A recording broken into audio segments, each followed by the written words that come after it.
course is based around a purpose-built facility here. The facility contains various labs, including our automated manufacturing workshop, includes our design studio, which contains the rapid prototyping systems and this 3D scanning facility. And of course, we have the composite lab and the surface engineering facility as well.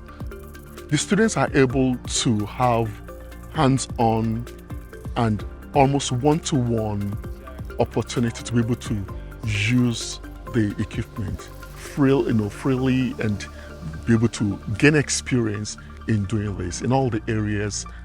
So they're able to use the facilities we have here.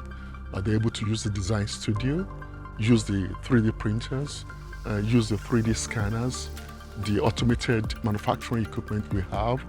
They can also use the composites lab where they can carry out a lot of composites laboratory testing.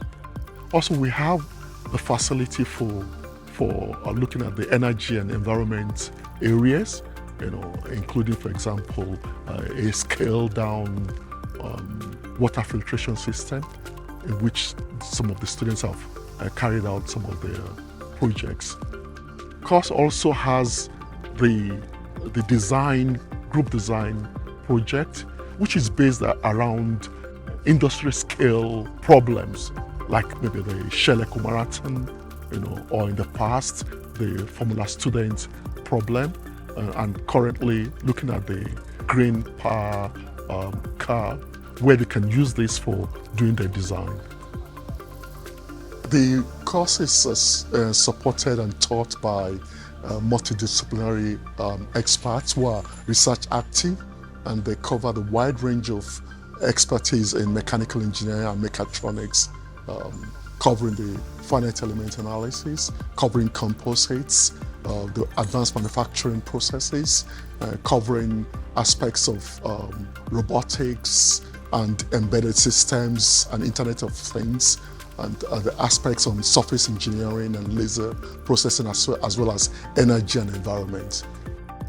In the design studio here, the students are able to work in small class sizes and have hands-on experience with support provided for them with our technical staff and all the other staff working on the team, so they can have one-on-one support, because of the small class sizes that we have.